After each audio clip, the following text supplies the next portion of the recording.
नमस्ते। आज हम सब मिलकर स्पर्श की किताब से सुमित्रा नंदन पंत जी की एक बहुत ही खूबसूरत कविता को समझने वाले हैं। ये एक ऐसी कविता है जो हमें हमारी क्लास से सीधे पहाड़ों की वादियों में पहुंचा देगी। कविता का नाम है पर्वत प्रदेश में पावस। तो चलिए इस कमाल के सफर पर निकलते हैं। जरा सोचिए, हम सब पहाड़ों के बीच में हैं। मॉनसून का मौसम है और हमारे चारों तरफ प्रकृति हर पल, जी हां, हर एक पल अपना रंग रूप बदल रही है। पंत जी ने बस इसी जादुई एहसास को अपने शब्दों में उतार दिया है। और सच कहूं तो यही इस कविता का सबसे बड़ा जादू है। यह हमें सिर्फ पढ़ने पर मजबूर नहीं करती, बल्कि यह हमें किताबों के बीच से उठाकर सीधे उस पर्वतीय आंचल में ले जाती है जहां सच में हम सब कुछ भूलकर बस प्रकृति में खो जाना चाहते हैं। इस यात्रा में हमारे गाइड कौन है? हमारे मार्गदर्शक हैं प्रकृति के सुकुमार कवि सुमित्रा नंदन पंत। चलिए कविता में और गहरे उतरने से पहले उनके बारे में थोड़ा सा जान लेते हैं।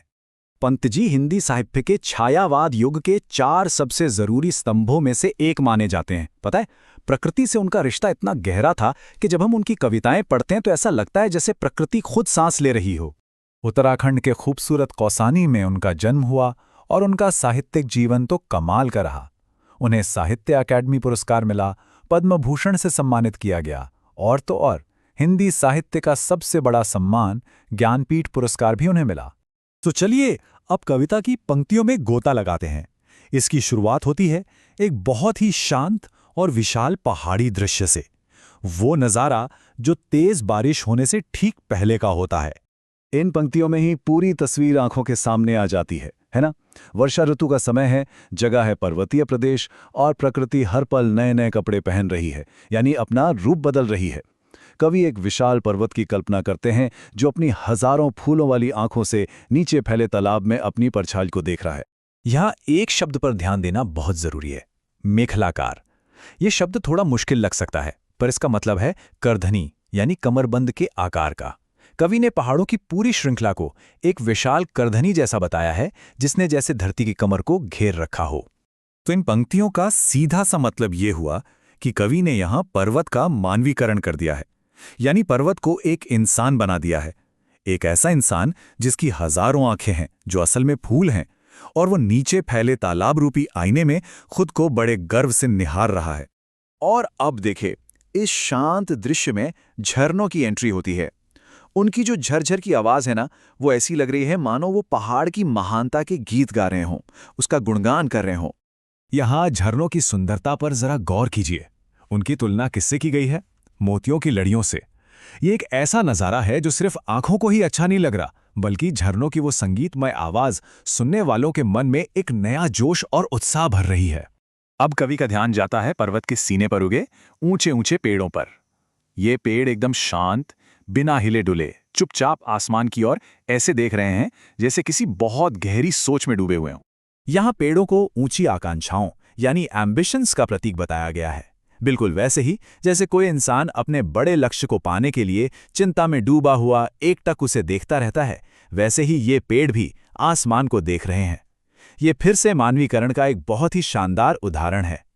अभी तक का दृश्य बहुत शांत और सुंदर था, लेकिन अब कविता का मूड अचानक से बदलने वाला है। अब प्रकृति अपना असली जादुई खेल दिखाएगी। सब कुछ बदल जाता है एक ही पल में। वो जो शांत नज़ारा था वो एक तूफानी मंजर में बदल जाता है। इन पंक्तियों की ताकत देखिए। इतने घने बादल छा जाते हैं कि ऐसा लगता है मानो पूरा का पूरा पहाड़ ही कहीं गायब हो गया, उड़ गया हो। अब सिर्फ झरनों की आवाज सुनाई दे रही है। और बारिश, इतनी तेज मूसलाधार बारिश हो रही है जैसे आसमान जमीन पर टूट पड़ा हो। इन पंक्तियों से हमें प्रकृति का नाटकीय रूप देखने को मिलता है। जो शाल के पेड़ अभी अभी ऊंची आकांक्षाओं से भरे थे, वह अब डरकर धरती में धंसते हुए लग रहे हैं। और सबसे अद्भुत कल्पना तो तालाब को लेकर है। जब उस पर जोर जोर से बारिश की बूंदें गिरती हैं और कोहरा उठता है, तो कवि को ऐसा लगता है मानो तालाब में आग लग गई हो और उससे धुआं उठ रहा हो। कमाल है। और इस पूरे जादुई खेल के पीछे का जादूगर कौन है? वो है वर्षा के देवता इंद्र। ऐसा लग रहा है मानो वो अपने बादल रूपी विमान पर घूम घूम कर ये जादू का खेल यानी इंद्रजाल दिखा रहे हैं।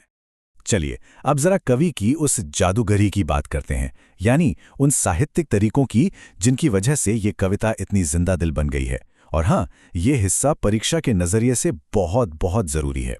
इस कविता की आत्मा है मानवीकरण अलंकार।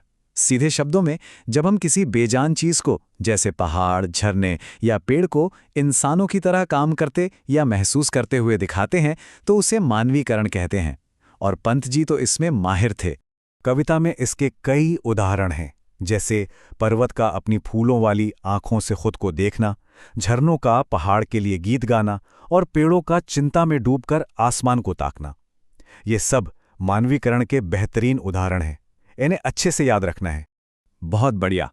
चलिए अब जल्दी से कुछ जरूरी सवालों का अभ्यास करते हैं जो अक्सर परीक्षा में पूछे जाते हैं।